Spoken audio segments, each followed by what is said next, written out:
सत श्री अकाल जी। मैं शिव सिंह, लैक्चरर राजनीति विज्ञान, सरकारी सीनियर सैकेंडरी स्मार्ट स्कूल जखेपल, जिला संगरूर। 11वीं क्लास के राजनीति विज्ञान के लैक्चर दे विच एजुसैट ते तुहाडा बहुत बहुत स्वागत है। असी आस करते हैं कि समूह विद्यार्थी 11वीं क्लास के समूह विद्यार्थी अपने नाल नोटबुक्स लैके नियमां दे अनुसार ते अनुशासन दे नाल आपो अपने स्कूलों के विच एजुसैट के कमरे दे विच पहुँच गए होणगे, क्योंकि यह तुहाडी सुतंत्रता है। नियमां ते अनुशासन दे नाल सुतंत्रता हुण तुहाडे जहन दे विच सवाल आया होवेगा कि सुतंत्रता की हुंदी है। असी बहुत बार सवाल पुछते हैं, आपां अज इस बारे गल करांगे। सुतंत्रता की धारना जदों मनुख धरती के उत्ते पैदा होया जां जदों मनुख धरती के उत्ते विचरना शुरू करता सी, जदों आदि मानव के बारे में पढ़ते हैं तो एक चीज़ असीं जरूर देखते हैं कि मनुख इस धरती विच आदि मानव के तौर पर अपना निर्वाह करने के लिए जंगलों के विच इधर उधर घूमदा फिरदा सी। जिथों खाना मिल जाता सी खाना खा लैंदा सी ते आले दुआले जंगली जानवरों तो होर बहुत सारिया जिहड़ियां कुदरती करोपियां सी वो तो उन्होंने सुरक्षा नहीं सी। इस करके मनुख के मन में ये हमेशा रहा कि क्यों ना सुरक्षा के लिए दूजे जिहड़े मनुख ने उन्हां नाल मिल के चले जावे। सो राजनीति विज्ञान के पितामा अरस्तू की तरह जां अरस्तू के कहण मुताबक मनुख एक समाजिक जीव है। सो मनुख ने समाज विच रहण दी सोची ते अपने लिए समाज सिरजिया। उहदा कारण सी, उहदा कारण यही सी कि मनुख कल्ला ना तो सौखियां शिकार कर सकदा सी, ना सौखियां विचर सकदा सी ते ना ही सौखियां रह सकदा सी। इस करके मनुख ने उस समय ये सोचा कि क्यों ना मैं बाकी लोगों के नाल मिल के रहां। जदों बाकी लोगों के नाल मिल के रहना शुरू किया तां शिकार दे उत्ते भी इकट्ठे जाना, जो शिकार किया उन्होंने वंड के खाना, ये सारा कुछ उहदी जिंदगी दे विच शामिल होया, जिहदे करके इस धरती के उत्ते मनुखां दा पहला समाज बनिया। हाँ, ये भी सानू समझना पवेगा कि मनुखां दा जिहड़ा समाज बनिया सारियां दे लई एक दूजे की हैल्प करनी, एक दूजे की सहायता करनी, एक दूजे लई खाना बनाउणा ते वंड के खाना, ये सारियां दे लई जरूरी सी। पर हो सकता है कई बारी कोई आनाकानी करे, कोई ना जावे। मान लो सारिਆਂ ने ये गल पक्की कर ली कि सारिਆਂ ने इक्को समय जिहड़ा खाना लभण दे लई जाना, शिकार करन जाना है, कोई इंसान ना जावे पर वंड के खाण वेले बराबर आके बैठ जावे, तां इहदे विच जिहड़ी ऊच नीच होण दी संभावना रहिंदी है। इस करके उस तरह के समाज दे विच एक उन्होंने अपने विचों ही कोई एक इंसान ऐसा चुनिया, क्योंकि कुदरती है भी उस समय ताकत का बोलबाला सी। इस करके उन्होंने आपदे सारिਆਂ ਦੇ ਵਿੱਚੋਂ एक ताकतवर इंसान ਨੂੰ चुनिया जिन्होंने उन्होंने सरदार बनाया। तो उही सरदार इस धरती का पहला राज सी, पहली सरकार सी, जिहदा काम की हुंदा सी कि जिहड़ा वो समाज है उन्होंने सही तरीके नाल चलावे, नियमानुसार चलावे, जो भी वधिया काम करे उन्होंने शाबाशे देवे, इनाम देवे, तो जो भी घटिया काम करे ਜਾਂ कोई सज़ा वाला काम करे तो उन्होंने सज़ा दी जाए।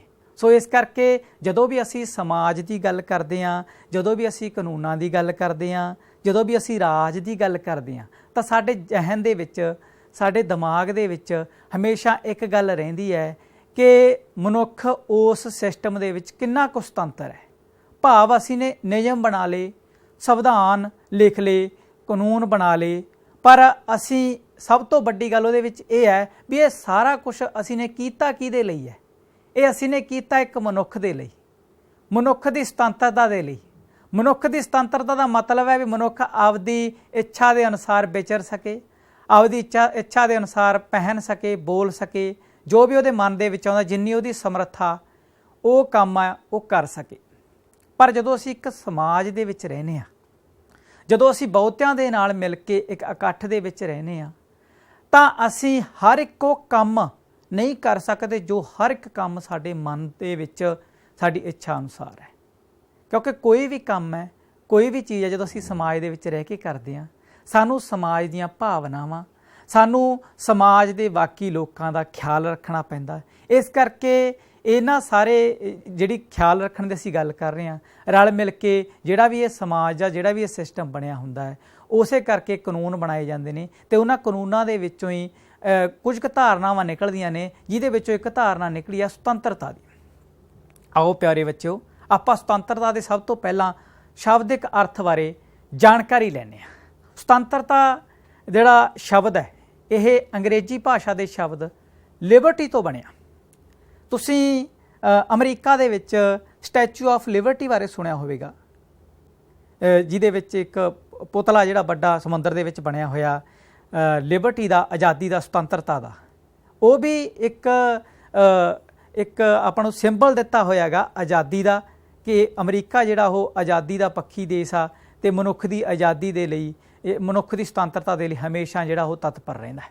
ਆਪਾਂ ਇਹਦੇ ਸ਼ਬਦ ਦੀ ਅਰਥ ਦੀ ਗੱਲ ਕਰੀਏ ਤਾਂ ਸੁਤੰਤਰਤਾ ਸ਼ਬਦ ਦੀ ਜਿਹੜੀ ਉਤਪਤੀ ਹੈ, ਉਹ ਲਤੀਨੀ ਭਾਸ਼ਾ ਜਿਹੜੀ ਆ ਉਹਦਾ ਸ਼ਬਦ ਲਿਬਰ, ਉਸ ਤੋਂ ਹੋਈ ਹੈ, ਜਿਹਦਾ ਅਰਥ ਕੀ ਹੈ? ਸੁਤੰਤਰ, ਭਾਵ ਰੋਕਾਂ ਦੀ ਅਣਹੋਂਦ। ਰੋਕਾਂ ਦੀ ਅਣਹੋਂਦ ਦਾ ਮਤਲਬ ਕੀ ਹੈ? ਵੀ ਇੱਕ ਅਜਿਹਾ ਇਨਸਾਨ ਜਾਂ ਅਜਿਹੇ ਲੋਕ ਜੋ ਆਪਣੇ ਆਪ ਦੇ ਵਿੱਚ ਸੁਤੰਤਰ ਹੋਣ, ਉਹਨਾਂ ਦੇ ਉੱਪਰ ਕੋਈ ਰੋਕਾਂ ਨਾ ਹੋਣ, ਭਾਵ ਰੋਕਾਂ ਦੀ ਅਣਹੋਂਦ ਹੋਵੇ। ਇਹ ਅੰਗਰੇਜ਼ੀ ਭਾਸ਼ਾ ਦੇ ਸ਼ਬਦ ਲਿਬਰਟੀ ਤੋਂ ਬਣਿਆ ਅਤੇ ਪੰਜਾਬੀ ਭਾਸ਼ਾ ਦੇ ਵਿੱਚ ਇਹਦਾ ਜਿਹੜਾ ਅਨੁਵਾਦ ਆ ਉਹ ਸੁਤੰਤਰਤਾ। ਇਹਦੇ ਬਾਰੇ ਦੋ ਧਾਰਨਾਵਾਂ ਨੇ। ਇੱਕ ਧਾਰਨਾ ਤਾਂ ਲਿਬਰ ਦੀ ਹੈ, ਵੀ ਇਹ ਲਤੀਨੀ ਭਾਸ਼ਾ ਦਾ ਸ਼ਬਦ ਹੈ। ਅੱਗੇ ਜੇ ਆਪਾਂ ਲਿਬਰ ਬਾਰੇ ਗੱਲ ਕਰੀਏ ਤਾਂ ਲਿਬਰ ਵੀ ਇੱਕ ਧਰਮ ਨਾਲ ਜੁੜਿਆ ਹੋਇਆ ਸ਼ਬਦ ਹੈ। ਲਿਬਰਾ ਕੋਈ ਰੋਮਨ ਸਾਮਰਾਜ ਦੇ ਵਿੱਚ ਦੇਵਤਾ ਹੋਇਆ, ਜਿਹੜੇ ਦੇਵਤੇ ਨੂੰ ਇੱਕ ਬਹੁਤ ਸਤਿਕਾਰ ਦੇ ਨਾਲ ਇੱਕ ਦੇਵਤਾ ਮੰਨਿਆ ਜਾਂਦਾ ਆਜ਼ਾਦੀ ਦਾ, ਇੱਕ ਦੇਵਤਾ ਮੰਨਿਆ ਜਾਂਦਾ ਹੈਗਾ ਸੁਤੰਤਰਤਾ ਦਾ। ਸੁਤੰਤਰਤਾ ਫਾਦਰ ਦੇ ਨਾਮ ਦੇ ਨਾਲ ਜਾਣਿਆ ਜਾਂਦਾ। ਤਾਂ ਕੁਝ ਵਿਗਿਆਨੀਆਂ ਦਾ ਇਹ ਵੀ ਜਿਹੜਾ ਮੰਨਣਾ ਹੈਗਾ ਵੀ ਜਿਹੜਾ ਲਿਬਰ ਸ਼ਬਦ ਹੈ ਲਤੀਨੀ ਭਾਸ਼ਾ ਦੇ ਵਿੱਚ, ਉਹ ਰੋਮਨ ਸਾਮਰਾਜ ਜਾਂ ਰੋਮਨ ਲੋਕਾਂ ਦੇ ਵਿੱਚੋਂ ਜਿਹੜਾ ਲਿਬਰ ਸ਼ਬਦ ਹੈ ਉਹ ਲਿਬਰ ਦੇਵਤੇ ਤੋਂ ਆਏਗਾ। ਇਸ ਕਰਕੇ ਜਿਹੜਾ ਸੁਤੰਤਰਤਾ ਦਾ ਜਿਹੜਾ ਪੱਖ ਹੈ ਉਹ ਨਾਲ ਜਾ ਕੇ ਲਤੀਨੀ ਭਾਸ਼ਾ ਦੇ ਵਿੱਚ ਲਿਬਰ ਦੇ ਨਾਲ ਜੁੜਦਾ, ਜਿਹਦਾ ਮਤਲਬ ਹੈ ਸੁਤੰਤਰ, ਭਾਵ ਰੋਕਾਂ ਦੀ ਅਣਹੋਂਦ। ਅਤੇ ਦੂਸਰਾ ਜਿਹੜਾ ਇਹ ਜਾ ਕੇ ਜੁੜਦਾ ਹੈਗਾ ਉਹ ਦੇਵਤੇ ਦੇ ਨਾਲ, ਇੱਕ ਧਰਮ ਦੇ ਨਾਲ ਜੁੜਦਾ ਹੈਗਾ, ਜਿਸ ਦਾ ਮਤਲਬ ਹੈ ਕਿ ਸੁਤੰਤਰ ਜਿਹੜਾ ਉਹ ਦੇਵਤਾ ਸੀਗਾ, ਉਸ ਦੀ ਪੂਜਾ ਜਿਹੜੀ ਇਸ ਹਿਸਾਬ ਦੇ ਨਾਲ ਕੀਤੀ ਜਾਂਦੀ ਸੀਗੀ। ਜੇ ਆਪਾਂ ਸੁਤੰਤਰਤਾ ਦੀ ਗੱਲ ਕਰੀਏ, ਸੁਤੰਤਰਤਾ ਦੇ ਦੋ ਪੱਖ ਨੇ। ਇੱਕ ਪੱਖ ਪੋਜ਼ਿਟਿਵ ਆ, ਇੱਕ ਪੱਖ ਨੈਗੇਟਿਵ। ਪਿਆਰੇ ਵਿਦਿਆਰਥੀਓ, ਤੁਸੀਂ ਸੋਚਦੇ ਹੋਵੋਗੇ ਕਿ ਅਸੀਂ ਨੇ ਕਰੰਟ ਤਾਂ ਸੁਣਿਆ ਨੈਗੇਟਿਵ ਪੋਜ਼ਿਟਿਵ, ਇਹ ਸੁਤੰਤਰਤਾ ਨੈਗੇਟਿਵ ਪੋਜ਼ਿਟਿਵ ਕਿਵੇਂ ਹੋਈ? ਬਿਲਕੁਲ, ਸੁਤੰਤਰਤਾ ਦਾ ਇੱਕ ਪੱਖ ਹੁੰਦਾ ਨਾ ਪੱਖੀ ਅਤੇ ਇੱਕ ਹੁੰਦਾ ਹਾਂ ਪੱਖੀ, ਭਾਵ ਨਕਾਰਾਤਮਕ ਅਤੇ ਸਕਾਰਾਤਮਕ। ਆਪਾਂ ਸਭ ਤੋਂ ਪਹਿਲਾਂ ਜਿਹੜਾ ਨਕਾਰਾਤਮਕ ਹੈ ਉਹਦੇ ਬਾਰੇ ਗੱਲ ਕਰਦੇ ਹਾਂ। ਸੁਤੰਤਰਤਾ ਅਸੀਮਿਤ ਨਹੀਂ ਹੋ ਸਕਦੀ। ਨਕਾਰਾਤਮਕ ਪੱਖ ਦਾ ਮਤਲਬ ਕੀ ਹੈ? ਸੁਤੰਤਰਤਾ ਅਸੀਮਿਤ ਨਹੀਂ ਹੋ ਸਕਦੀ, ਇਹ ਸਿਰਫ ਅਣਉਚਿਤ ਬੰਦਸ਼ਾਂ ਦੀ ਅਣਹੋਂਦ ਹੈ। ਕਿਸੇ ਇੱਕ ਵਿਅਕਤੀ ਦੀ ਸੁਤੰਤਰਤਾ ਦੂਜਿਆਂ ਦੀ ਸੁਤੰਤਰਤਾ ਵਿੱਚ ਰੁਕਾਵਟ ਨਾ ਬਣੇ। ਹੁਣ ਆਪਾਂ ਨੂੰ ਇਹ ਗੱਲ ਸਮਝਣੀ ਪਊਗੀ, ਇਹਦਾ ਮਤਲਬ ਕੀ ਹੈ? ਵੀ ਸੁਤੰਤਰਤਾ ਕੀ ਹੈ? ਉਹ ਅਸੀਮਿਤ ਨਹੀਂ ਹੋ ਸਕਦੀ। ਆਪਾਂ ਪਹਿਲਾਂ ਹੀ ਗੱਲ ਕਰਕੇ ਹਟੇ ਹਾਂ ਵੀ ਜਦੋਂ ਅਸੀਂ ਕਿਸੇ ਸਮਾਜ ਦੇ ਵਿੱਚ ਰਹਿੰਦੇ ਹਾਂ, ਜਦੋਂ ਅਸੀਂ ਨਿਯਮਾਂ ਨਾਲ ਬੰਨੇ ਹੋਏ ਕਿਸੇ ਰਾਜ ਦੇ ਵਿੱਚ ਰਹਿੰਦੇ ਹਾਂ, ਕਾਨੂੰਨਾਂ ਨਾਲ ਬੰਨੇ ਹੋਏ ਕਿਸੇ ਰਾਜ ਦੇ ਵਿੱਚ ਰਹਿੰਦੇ ਹਾਂ, ਤਾਂ ਸਾਨੂੰ ਬਹੁਤ ਚੀਜ਼ਾਂ ਨੇ ਜਿਹੜੀਆਂ ਉਹ ਸੋਚ ਕੇ ਚੱਲਣੀਆਂ ਪੈਂਦੀਆਂ ਨੇ ਕਿ ਸਾਡੇ ਕਿਸੇ ਐਕਸ਼ਨ ਦੇ ਨਾਲ, ਸਾਡੀ ਕਿਸੇ ਗੱਲਬਾਤ ਦੇ ਨਾਲ ਦੂਸਰੇ ਨੂੰ ਨੁਕਸਾਨ ਤਾਂ ਨਹੀਂ ਹੋ ਰਿਹਾ। ਜਿੱਥੇ ਦੂਸਰੇ ਨੂੰ ਨੁਕਸਾਨ ਹੁੰਦਾ ਹੈ ਉੱਥੇ ਸਾਡੇ ਉੱਤੇ ਕਾਨੂੰਨ ਨੇ ਰੋਕ ਲਗਾਈ ਹੋਈ ਹੈ। ਇਹਦਾ ਮਤਲਬ ਕੀ ਹੈ? ਵੀ ਹਰ ਇੱਕ ਸਾਡੀ ਇੱਛਾ ਜਿਹੜੀ ਹੈ ਉਹ ਪੂਰੀ ਨਹੀਂ ਹੋ ਸਕਦੀ। ਹਰ ਇੱਕ ਇੱਛਾ ਸਾਡੀ ਜਿਹੜੀ ਆਪਦੀ ਪਰਸਨਲ ਇੱਛਾ ਹੈ ਉਹ ਪੂਰੀ ਹੋ ਸਕਦੀ ਹੈ। ਜੋ ਅਸੀਂ ਪਰਸਨਲ ਨਿੱਜੀ ਤੌਰ 'ਤੇ ਜੋ ਚਾਹੁੰਦੇ ਹਾਂ ਉਹ ਪੂਰਾ ਕਰ ਸਕਦੇ ਹਾਂ, ਉਹਦੇ ਵਿੱਚ ਅਸੀਂ ਸੁਤੰਤਰ ਹੈ। ਪਰ ਜਿਹੜੀਆਂ ਗੱਲਾਂ ਕਿਸੇ ਦੂਸਰੇ ਮਨੁੱਖ ਨੂੰ ਪ੍ਰਭਾਵਿਤ ਕਰਦੀਆਂ ਨੇ, ਉਹ ਅਸੀਂ ਇਹਦੇ ਵਿੱਚ ਉਹਦੇ ਉੱਤੇ ਰੋਕ ਲਾਉਂਦੇ ਹਾਂ। ਇਸ ਕਰਕੇ ਇਹਨਾਂ ਨੇ ਇੱਕ ਸ਼ਬਦ ਜਿਹੜਾ ਉਚਾਰਿਆ ਹੈਗਾ ਉਹ ਇਹ ਹੈ ਅਣਉਚਿਤ ਬੰਦਸ਼ਾਂ ਦੀ ਅਣਹੋਂਦ। ਵੀ ਉਹ ਬੰਦਸ਼ਾਂ ਲਾਉਣੀਆਂ ਜਿਹੜੀਆਂ ਬੇਕਾਰ ਨੇ, ਅਣਉਚਿਤ ਨੇ, ਜਿਨ੍ਹਾਂ ਦਾ ਕੋਈ ਲੈਣਾ ਦੇਣਾ ਨਹੀਂ, ਜਿਨ੍ਹਾਂ ਦਾ ਇਹ ਹੈ ਵੀ ਕਿਸੇ ਦੀ ਦੂਜੀ ਜ਼ਿੰਦਗੀ ਦੇ ਉੱਤੇ ਅਸਰ ਵੀ ਨਹੀਂ ਪੈ ਰਿਹਾ ਤੇ ਬਿਨਾਂ ਗੱਲ ਤੋਂ ਕਿਸੇ ਇੱਕ ਵਿਅਕਤੀ ਦੀ ਜਿਹੜੀ ਸੁਤੰਤਰਤਾ ਉਹਦੇ ਉੱਤੇ ਰੋਕ ਲਾਈ ਹੋਈ ਹੈ। ਆਪਾਂ ਦੇਖ ਸਕਦੇ ਹਾਂ ਸੁਸਾਇਟੀ ਦੇ ਵਿੱਚ, ਤੁਸੀਂ ਦੇਖ ਸਕਦੇ ਹੋ ਸੁਸਾਇਟੀ ਦੇ ਵਿੱਚ ਜਿਵੇਂ ਭਾਰਤ ਦੀ ਸੁਸਾਇਟੀ ਹੈ, ਆਪਾਂ ਉਹਦੇ ਧਰਮ ਬਾਰੇ, ਆਪਾਂ ਜਾਤ ਪਾਤ ਬਾਰੇ ਗੱਲ ਕਰ ਸਕਦੇ ਹਾਂਗੇ। ਭਾਰਤ ਦੀ ਸੁਸਾਇਟੀ ਦੇ ਵਿੱਚ ਜਦੋਂ ਵਰਨ ਸਿਸਟਮ ਸੀਗਾ, ਜਾਤ ਪਾਤ ਦਾ ਸਿਸਟਮ ਸੀਗਾ ਪੁਰਾਣੇ ਸਮੇਂ ਦੇ ਵਿੱਚ, ਤਾਂ ਉਸ ਸਮੇਂ ਕੀ ਸੀ, ਜਾਤਾਂ ਦੇ ਤੌਰ ਦੇ ਉੱਤੇ ਲੋਕਾਂ ਦੇ ਕੰਮ ਵੰਡੇ ਹੋਏ ਸੀ। ਲੋਕਾਂ ਨੂੰ ਜਨਮ ਦੇ ਆਧਾਰ ਦੇ ਉੱਤੇ ਜਾਤਾਂ ਦੇ ਵਿੱਚ ਕੈਟਾਗਰਾਈਜੇਸ਼ਨ ਕਰਕੇ ਫਿੱਟ ਕੀਤਾ ਹੋਇਆ ਸੀ, ਜਿਹਦੇ ਕਰਕੇ ਇੱਕ ਜਿਹੜੀ ਕੋਈ ਕਾਸਟ ਸੀ ਉਹਦਾ ਇੱਕ ਸਪੈਸੀਫਿਕ ਕੰਮ ਹੁੰਦਾ ਸੀ, ਇਹ ਇਹੀ ਕੰਮ ਕਰੂਗੀ। ਤੇ ਉਹਨਾਂ ਸਾਰੇ ਵਰਨਾਂ ਦੇ, ਸਾਰੇ ਜਾਤਾਂ ਦੇ ਅਧਿਕਾਰ ਵੀ ਵੱਖੋ ਵੱਖਰੇ ਸੀ।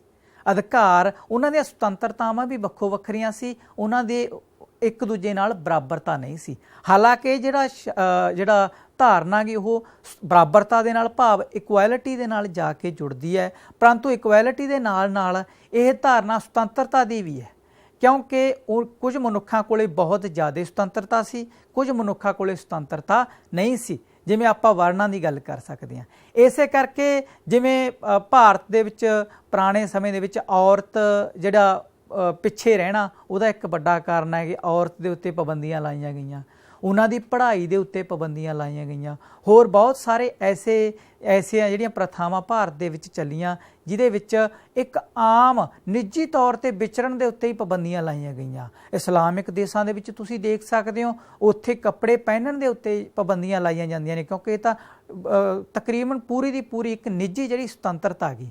ਕਿਸੇ ਦੇ ਮਨੁੱਖ ਦੇ ਕੁਛ ਵੀ ਖਾਣ 'ਤੇ, ਕਿਸੇ ਦੇ ਮਨੁੱਖ ਦੇ ਕੁਛ ਵੀ ਕਿਸੇ ਵੀ ਤਰ੍ਹਾਂ ਦਾ ਵਿਸ਼ਵਾਸ ਰੱਖਣ 'ਤੇ, ਕਿਸੇ ਵੀ ਤਰ੍ਹਾਂ ਦੇ ਉਹਦੇ ਆਪਦੇ ਵਿਚਾਰ ਪ੍ਰਗਟਾਉਣ ਦੇ ਉੱਤੇ ਵੀ ਪਾਬੰਦੀਆਂ ਲਾਈਆਂ ਗਈਆਂ।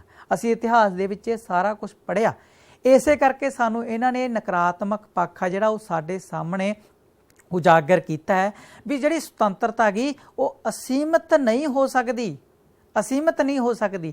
ਆਪਾਂ ਇੱਕ ਉਦਾਹਰਨ ਲੈ ਲੈਂਦੇ ਹਾਂ, ਭਾਰਤ ਦੇ ਵਿੱਚ ਜਾਂ ਆਪਣੇ ਪੰਜਾਬ ਦੇ ਵਿੱਚ ਸੜਕਾਂ ਬਣੀਆਂ, ਗਲੀਆਂ ਬਣੀਆਂ ਨੇਗੀਆਂ, ਸਾਰੇ ਮਨੁੱਖਾਂ ਦੀ ਇਹ ਸੁਤੰਤਰਤਾ ਹੈ ਵੀ ਉਹਨਾਂ ਗਲੀਆਂ ਦੇ ਵਿੱਚ ਦੀ ਤੁਸੀਂ ਲੰਘ ਸਕਦੇ ਹੋ, ਕਿਉਂਕਿ ਤੁਸੀਂ ਭਾਰਤ ਦੇ ਨਾਗਰਿਕ ਹੋ, ਉਹ ਤੁਹਾਡੀ ਸਹੂਲਤ ਦੇ ਲਈ ਬਣਾਈਆਂ ਗਈਆਂ ਨੇ। ਹਰੇਕ ਦੀ ਇਹ ਸੁਤੰਤਰਤਾ ਵੀ ਤੁਸੀਂ ਉਹਦੇ ਵਿੱਚ ਦੀ ਗਲੀਆਂ ਦੇ ਉੱਤੋਂ ਦੀ ਗੁਜ਼ਰ ਸਕਦੇ ਹੋ, ਉਹ ਤੁਹਾਡੇ ਲਈ ਬਣਾਈਆਂ ਗਈਆਂ, ਸੜਕਾਂ ਦੇ ਉੱਤੋਂ ਦੀ ਗੁਜ਼ਰ ਸਕਦੇ ਹੋ। ਪਰ ਉਹਦੀ ਇੱਕ ਸੀਮਾ ਗਈ, ਸੀਮਾ ਇਹ ਆ ਵੀ ਇਹ ਨਹੀਂ ਹੈਗਾ ਵੀ ਤੁਸੀਂ ਸੜਕ ਦੇ ਉੱਤੇ ਘਰ ਪਾ ਕੇ ਬਹਿ ਜਾਓ ਜਾਂ ਸੜਕ ਨੂੰ ਰੋਕ ਕੇ, ਚਲੋ ਜੇ ਕੋਈ ਰਾਜਨੀਤਿਕ ਕਾਰਨ ਹੈ, ਕੋਈ ਹੋਰ ਗੱਲ ਹੈ, ਉਹ ਤੋਂ ਬਿਨਾਂ ਨੋਰਮਲ ਆਮ ਹਾਲਾਤਾਂ ਦੇ ਵਿੱਚ ਤੁਸੀਂ ਸੜਕ ਦੇ ਉੱਤੇ ਜਾਂ ਸੜਕ ਨੂੰ ਰੋਕ ਕੇ ਬਹਿ ਜਾਵੋ ਤਾਂ ਇਹਨੂੰ ਮੰਨਿਆ ਜਾਊਗਾ ਵੀ ਇਹ ਤੁਹਾਡੀ ਸੁਤੰਤਰਤਾ ਨਹੀਂ ਹੈ। ਤੁਹਾਡੀ ਸੁਤੰਤਰਤਾ ਦਾ ਮਤਲਬ ਇਹ ਨਹੀਂ ਵੀ ਜੋ ਤੁਸੀਂ ਕਰਨਾ ਚਾਹੁੰਦੇ ਹੋ ਤੁਸੀਂ ਅਸੀਮਿਤ ਰੂਪ 'ਚ ਕਰ ਸਕਦੇ ਹੋ, ਕਿ ਜੋ ਤੁਹਾਡੇ ਮਨ 'ਚ ਆਇਆ ਤੁਸੀਂ ਉਹੀ ਕੁਛ ਕੀਤਾ। ਤੁਸੀਂ ਆਪ ਕੁਛ ਖਾਣਾ ਚਾਹੁੰਦੇ ਹੋ, ਆਪ ਕੁਛ ਪੀਣਾ ਚਾਹੁੰਦੇ ਹੋ, ਆਪ ਕੁਛ ਪਹਿਨਣਾ ਚਾਹੁੰਦੇ ਹੋ, ਆਪ ਜੋ ਵੀ ਐਕਟੀਵਿਟੀ ਕਰਨੀ ਚਾਹੁੰਦੇ ਹੋ ਜਿਹਦੇ ਉੱਤੇ ਸਿਰਫ ਤੇ ਸਿਰਫ ਤੁਹਾਡੇ ਉੱਤੇ ਅਸਰ ਪਵੇ, ਉਹਦੇ ਲਈ ਤੁਸੀਂ ਸੁਤੰਤਰ ਹੋ। ਪਰੰਤੂ ਅਜਿਹੀਆਂ ਗੱਲਾਂ ਜਿਹਦੇ ਕਰਕੇ ਕਿਸੇ ਦੂਸਰੇ ਇਨਸਾਨ ਦੀ ਆਜ਼ਾਦੀ ਪ੍ਰਭਾਵਿਤ ਹੋਵੇ, ਕਿਸੇ ਦੂਜੇ ਇਨਸਾਨ ਦੇ ਉੱਤੇ ਬਹੁਤ ਜ਼ਿਆਦਾ ਮਾੜਾ ਅਸਰ ਪਵੇ, ਤਾਂ ਅਜਿਹੀਆਂ ਗੱਲਾਂ ਦੇ ਵਿੱਚ ਜਿਹੜਾ ਤੁਹਾਡੇ ਉੱਤੇ ਰੋਕ ਲਾਈ ਗਈ ਹੈ, ਜਿਹਦੇ ਕਰਕੇ ਅਸੀਂ ਨੇ ਇਹਦੇ ਵਾਸਤੇ ਸ਼ਬਦ ਵਰਤਿਆ ਅਸੀਮਿਤ ਨਹੀਂ ਹੈ। ਤੁਹਾਡੀ ਆਜ਼ਾਦੀ, ਤੁਹਾਡਾ ਜਿਹੜਾ ਲਿਬਰਟੀ ਹੈ ਇਹ ਅਸੀਮਿਤ ਨਹੀਂ ਹੈ। ਇਹਦੇ ਉੱਤੇ ਜਿਹੜੀਆਂ ਅਣਉਚਿਤ ਬੰਦਸ਼ਾਂ ਨੇ ਉਹ ਅਸੀਂ ਨੇ ਕੱਟ ਦਿੱਤੀਆਂ ਨੇ। ਇਹਦਾ ਇਹ ਨਕਾਰਾਤਮਕ ਪੱਖ ਹੈ, ਦੂਜਿਆਂ ਦੀ ਸੁਤੰਤਰਤਾ ਵਿੱਚ ਰੁਕਾਵਟ ਨਹੀਂ ਬਣਨਾ। ਇਹਦੇ ਨਾਲ ਹੀ ਜਿਹੜਾ ਦੂਜਾ ਪੱਖ ਹੈ ਸੁਤੰਤਰਤਾ ਦਾ, ਉਹ ਹੈ ਸਕਾਰਾਤਮਕ ਪੱਖ। ਸਕਾਰਾਤਮਕ ਪੱਖ ਕੀ ਹੈ? ਕਹਿੰਦਾ ਸਕਾਰਾਤਮਕ ਪੱਖ ਅਨੁਸਾਰ ਸੁਤੰਤਰਤਾ ਅਜਿਹੀਆਂ ਵਿਵਸਥਾਵਾਂ ਦੀ ਹੋਂਦ ਹੈ ਜੋ ਵਿਅਕਤੀ ਦੀ ਯੋਗਤਾ ਅਤੇ ਸੰਪੂਰਨ ਵਿਕਾਸ ਲਈ ਬਹੁਤ ਜ਼ਰੂਰੀ ਹੈ। ਸੁਤੰਤਰਤਾ ਮਨੁੱਖ ਦੀ ਮੁੱਢਲੀ ਲੋੜਾਂ ਦੇ ਵਿੱਚੋਂ ਇੱਕ ਹੈ। ਕਾਰਨ ਕੀ ਹੈ? ਜੇ ਸੁਤੰਤਰਤਾ ਨਹੀਂ ਹੋਊਗੀ, ਮਨੁੱਖ ਆਪਦੇ ਦਿਮਾਗ ਦੇ ਨਾਲ ਕੁਝ ਸੋਚ ਨਹੀਂ ਸਕੂਗਾ, ਆਪਦੇ ਦਿਮਾਗ ਦੇ ਨਾਲ ਕੁਝ ਕਰ ਨਹੀਂ ਸਕੂਗਾ, ਆਪਦੇ ਦਿਮਾਗ ਅਨੁਸਾਰ, ਆਪਦੀਆਂ ਭਾਵਨਾਵਾਂ ਅਨੁਸਾਰ ਵਿਚਰ ਨਹੀਂ ਸਕੂਗਾ, ਤਾਂ ਉਹਦਾ ਵਿਕਾਸ ਨਹੀਂ ਹੋ ਸਕਦਾ। ਵਿਕਾਸ ਅਸੰਭਵ ਹੈ ਉਹਦਾ। ਇਸ ਕਰਕੇ ਇਹਦਾ ਸਕਾਰਾਤਮਕ ਪੱਖ ਲਿਆ ਹੋਇਆ ਕਿ ਮਨੁੱਖ ਨੇ ਜੇ ਵਿਕਾਸ ਕਰਨਾ ਹੈ ਤਾਂ ਉਹਨੂੰ ਭਾਈ ਉਹਦੀ ਯੋਗਤਾ ਤੇ ਉਹਦੇ ਸੰਪੂਰਨ ਵਿਕਾਸ ਦੇ ਲਈ ਉਹਨੂੰ ਆਜ਼ਾਦੀ ਦੇਣੀ ਪਊਗੀ। ਮਤਲਬ ਜਿਵੇਂ ਭਾਰਤ ਸਰਕਾਰ ਨੇ ਕਾਨੂੰਨ ਬਣਾਇਆ ਹੋਇਆ, ਵੀ ਭਾਈ ਹਰੇਕ 8 ਤੋਂ 14 ਸਾਲ ਦੇ ਬੱਚੇ ਨੇ ਜਿਹੜੇ ਉਹ ਸਕੂਲ ਆਉਣਗੇ, ਫ੍ਰੀ ਦੇ ਵਿੱਚ ਉਹਨਾਂ ਨੂੰ ਐਜੂਕੇਸ਼ਨ ਦਿੱਤੀ ਜਾਊਗੀ। ਇਹ ਉਹਨਾਂ ਦੀ ਸੁਤੰਤਰਤਾ ਹੈ, ਸੁਤੰਤਰ ਪੱਖ ਹੈ ਇਹ ਉਹਨਾਂ ਦਾ ਵੀ ਭਾਈ ਤੁਸੀਂ ਸਕੂਲ ਦੇ ਵਿੱਚ ਜਾ ਸਕਦੇ ਹੋ ਅਤੇ ਉੱਥੇ ਜਾ ਕੇ ਆਪਦੀ ਪੜ੍ਹਾਈ ਹੈ ਜਿਹੜੀ ਉਹ ਕਰ ਸਕਦੇ ਹੋ। ਇਹਦਾ ਦੂਸਰਾ ਪੱਖ ਇਹ ਹੈ ਕਿਉਂਕਿ ਪੜ੍ਹਾਈ ਮੁੱਢਲੀ ਲੋੜ ਦੀ ਤਰ੍ਹਾਂ ਤੁਹਾਡੀ ਸੁਤੰਤਰਤਾ ਹੈ। ਜੇ ਪੜ੍ਹਾਈ ਨਹੀਂ ਕਰਨਗੇ ਤਾਂ ਪਿੱਛੇ ਰਹਿ ਜਾਣਗੇ, ਇਸ ਕਰਕੇ ਉਹਨਾਂ ਦਾ ਵਿਕਾਸ ਨਹੀਂ ਹੋਣਾ। ਹੋਰ ਮਨੁੱਖ ਦੇ ਮਨ ਦੇ ਵਿੱਚ ਬਹੁਤ ਸਾਰੇ ਭਾਵ ਨੇ, ਉਹਦੇ ਮਨ ਦੇ ਵਿੱਚ ਵਿਚਾਰ ਆਉਂਦੇ ਨੇ, ਉਹ ਵਿਚਾਰ ਆਪਦੇ ਦੱਸਣਾ ਚਾਹੁੰਦੇ ਨੇ। ਹੋ ਸਕਦਾ ਉਹ ਸਰਕਾਰ ਦੀ ਗੱਲ ਉਲਟਾਉਣੀ ਚਾਹੁੰਦੇ ਹੋਣ ਜੇ ਉਸ ਸਮੇਂ ਰਾਜ ਕਰ ਰਹੀ ਹੈ, ਮਤਲਬ ਸਰਕਾਰ ਦੇ ਜਿਹੜੇ ਵਿਚਾਰ ਨੇ ਉਹਨਾਂ ਨਾਲ ਸਹਿਮਤ ਨਾ ਹੋਣ, ਉਹਦਾ ਵਿਰੋਧ ਕਰ ਰਹੇ ਹੋਣ। ਇਸ ਕਰਕੇ ਇਹ ਬਹੁਤ ਜ਼ਰੂਰੀ ਹੈ ਕਿਉਂਕਿ ਜਿਹੜਾ ਮਤਲਬ ਹੁਣ ਤੱਕ ਦਾ ਜਿਹੜਾ ਗਿਆਨ ਹੈ ਉਹ ਵਾਦ ਵਿਵਾਦ ਦੇ ਨਾਲ ਹੀ ਆਇਆ ਹੈ। ਇੱਕ ਪੱਖ ਕਦੇ ਭਾਰੂ ਰਿਹਾ, ਫਿਰ ਉਹਦੇ ਵਿਰੋਧ ਦੇ ਵਿੱਚ ਪੱਖ ਆਇਆ ਤਾਂ ਜਿਹੜਾ ਨਵਾਂ ਪੱਖ ਨਿਕਲ ਕੇ ਸਾਹਮਣੇ ਆਇਆ, ਫਿਰ ਉਹਦੇ ਵਿਰੋਧ ਦੇ ਵਿੱਚ ਕੋਈ ਵਿਪੱਖ ਆਇਆ। ਇਸ ਕਰਕੇ ਵਾਦ ਵਿਵਾਦ ਚੱਲਦਾ ਰਹਿੰਦਾ ਹੈ। ਇਹਨੂੰ ਆਪਾਂ ਸੁਤੰਤਰਤਾ ਦੀ ਧਾਰਨਾਵਾਂ ਦੇ ਨਾਲ ਜੇ ਜੋੜ ਕੇ ਦੇਖੀਏ ਤਾਂ ਜਿਹੜੀ ਸਕਾਰਾਤਮਕ ਜਿਹੜਾ ਪੱਖ ਹੈ ਉਹ ਇਹੀ ਹੈ ਵੀ ਮਨੁੱਖ ਦੀ ਜਿਹੜੀ ਜ਼ਿੰਦਗੀ ਆ ਉਹਦੇ ਵਿੱਚ ਉਹਦੀ ਸੁਤੰਤਰਤਾ ਜ਼ਰੂਰੀ ਹੈਗੀ, ਖਾਣ ਪੀਣ ਦੀ, ਤੁਰਨ ਫਿਰਨ ਦੀ, ਭਾਰਤ ਹੈ ਪੂਰਾ ਉਹਦੇ ਇੱਧਰ ਉੱਧਰ ਜਾਣ ਦੀ ਸੁਤੰਤਰਤਾ, ਹਰ ਤਰ੍ਹਾਂ ਦੀ ਸੁਤੰਤਰਤਾ ਜ਼ਰੂਰੀ ਹੈ ਤਾਂ ਕਿ ਮਨੁੱਖ ਦਾ ਸੰਪੂਰਨ ਵਿਕਾਸ ਹੋ ਸਕੇ। ਇਸ ਕਰਕੇ ਪਿਆਰੇ ਵਿਦਿਆਰਥੀ ਤੁਸੀਂ ਸਮਝ ਗਏ ਹੋਵੋਗੇ ਕਿ ਸੁਤੰਤਰਤਾ ਦੇ ਦੋਨੋਂ ਪੱਖ, ਪਹਿਲਾ ਨੈਗੇਟਿਵ, ਦੂਸਰਾ ਸਕਾਰਾਤਮਕ। ਨੈਗੇਟਿਵ ਦਾ ਮਤਲਬ ਨਾਵਾਚੀ ਹੈ ਵੀ ਜਿਹੜੀਆਂ ਭਾਈ ਬੰਦਸ਼ਾਂ ਨੇ, ਅਣਉਚਿਤ ਬੇਕਾਰ ਬੰਦਸ਼ਾਂ ਨੇ ਮਨੁੱਖ ਦੇ ਉੱਤੇ ਲਾਈਆਂ ਹੋਈਆਂ, ਉਹਨਾਂ ਦੀ ਅਣਹੋਂਦ, ਉਹਨਾਂ ਨੂੰ ਹਟਾ ਦੇਣਾ, ਇਹ ਸੁਤੰਤਰਤਾ ਗਈ। ਦੂਸਰਾ ਸਕਾਰਾਤਮਕ ਪੱਖ ਹੈ ਵੀ ਉਹ ਸਾਰੀਆਂ ਗੱਲਾਂ ਦੇ ਵਿੱਚ ਮਨੁੱਖ ਨੂੰ ਸੁਤੰਤਰਤਾ ਦੇ ਦੇਣੀ, ਆਗਿਆ ਦੇ ਦੇਣੀ, ਜਿਹੜੀਆਂ ਗੱਲਾਂ ਦੇ ਵਿੱਚ ਆਗਿਆ ਦੇਣੀ ਜ਼ਰੂਰੀ ਹੈ ਕਿਉਂਕਿ ਇਹਦੇ ਨਾਲ ਹੀ ਉਹਦਾ ਸੰਪੂਰਨ ਵਿਕਾਸ ਆ ਜਿਹੜਾ ਉਹ ਹੋਊਗਾ। This is the positive aspect of the Liberty. ਜਿਵੇਂ CD ਵਰਨਜ਼ ਨੇ ਕਿਹਾ ਗਾ, ਸੁਤੰਤਰਤਾ ਸੁਭਾਵਿਕ ਯੋਗਤਾ ਅਤੇ ਸ਼ਖਸੀਅਤ ਦਾ ਪੂਰਨ ਵਿਕਾਸ ਕਰਨਾ ਹੈ। ਸੁਤੰਤਰਤਾ ਕੀ ਹੈ ਵੀ ਇੱਕ ਆਮ ਯੋਗਤਾ ਗੀ, ਇੱਕ ਆਮ ਸ਼ਖਸੀਅਤ ਹੈ। ਹਰੇਕ ਮਨੁੱਖ ਜਿਹੜੇ ਆਮ ਹੁੰਦੇ ਨੇ ਜਦੋਂ ਅਸੀਂ ਉਹਨਾਂ ਨੂੰ ਸੁਤੰਤਰਤਾ ਦੇ ਦਿੰਦੇ ਹਾਂ, ਤੁਹਾਡੇ ਕੋਲੇ ਇੱਥੇ ਆ ਕੇ ਪੜ੍ਹਨ ਦੀ ਸੁਤੰਤਰਤਾ, ਤੁਹਾਡੇ ਕੋਲੇ ਇੱਥੇ ਆ ਕੇ ਬੈਂਚਾਂ ਦੇ ਉੱਤੇ ਬੈਠ ਕੇ ਕਲਾਸ ਵਿੱਚ ਆਉਣ ਦੀ ਸੁਤੰਤਰਤਾ ਹੈ। ਹੁਣ ਇੱਥੇ ਵੀ ਆਪਾਂ ਇੱਕ ਕਲਾਸ ਦੇ ਅਨੁਸਾਰ ਵੀ ਆਪਾਂ ਦੇਖ ਸਕਦੇ ਹਾਂ ਕਿ ਨੈਗੇਟਿਵ ਲਿਬਰਟੀ ਅਤੇ ਪੋਜ਼ੀਟਿਵ ਲਿਬਰਟੀ ਦਾ ਕੀ ਜਿਹੜਾ ਫਰਕ ਹੈ ਆਪਸ ਦੇ ਵਿੱਚ। ਤੁਸੀਂ ਕਲਾਸ ਦੇ ਵਿੱਚ ਆ ਕੇ ਬੈਠੇ ਹੋ, ਨਿਯਮਾਂ ਦੇ ਅਨੁਸਾਰ, ਅਨੁਸ਼ਾਸਨ ਦੇ ਅਨੁਸਾਰ, ਇਹ ਤੁਹਾਡਾ ਹੱਕ ਹੈ, ਤੁਹਾਡੇ ਕੋਲੇ ਸੁਤੰਤਰਤਾ, ਤੁਸੀਂ ਆ ਕੇ ਬੈਂਚ ਦੇ ਉੱਤੇ ਬੈਠ ਸਕਦੇ ਹੋ। ਪਰ ਇਹ ਨਹੀਂ ਵੀ ਇਹ ਅਸੀਮਿਤ ਹੋਵੇ। ਅਸੀਮਿਤ ਕਿਵੇਂ? ਇਹ ਨਹੀਂ ਹੈਗਾ ਵੀ ਤੁਸੀਂ ਬੈਂਚ ਦੇ ਉੱਤੇ ਬੈਠ ਕੇ ਰੌਲਾ ਪਾਓ ਜਾਂ ਕੋਈ ਵੀ ਕੁਝ ਵੀ ਜੋ ਮਨ ਚਾਹੇ ਉਹ ਕਰੋ, ਨਹੀਂ। ਸਗੋਂ ਜਿਹੜਾ ਤੁਹਾਨੂੰ ਨਿਯਮਾਂ ਅਨੁਸਾਰ ਦੱਸਿਆ ਗਿਆ, ਜਿਹੜਾ ਤੁਹਾਨੂੰ ਅਨੁਸ਼ਾਸਨ ਦੇ ਅਨੁਸਾਰ ਦੱਸਿਆ ਗਿਆ, ਤੁਸੀਂ ਓਨਾ ਹੀ ਕੰਮ ਕਰਨਾ ਹੈ। ਅਤੇ ਉਸ ਸੁਤੰਤਰਤਾ ਦੇ ਬੰਧਨ ਦੇ ਵਿੱਚ ਰਹਿ ਕੇ ਜਾਂ ਸੁਤੰਤਰਤਾ ਦੇ ਜਿਹੜਾ ਵਹਿਣ ਆ ਉਹਦੇ ਵਿੱਚ ਬਹਿ ਕੇ ਤੁਸੀਂ ਆਪਦੀ ਯੋਗਤਾ ਅਤੇ ਸ਼ਖਸੀਅਤ ਦਾ ਪੂਰਨ ਵਿਕਾਸ ਆ ਜਿਹੜਾ ਉਹ ਕਰਨਾ ਹੈ। ਸੁਤੰਤਰਤਾ ਦੀਆਂ ਵਿਸ਼ੇਸ਼ਤਾਵਾਂ।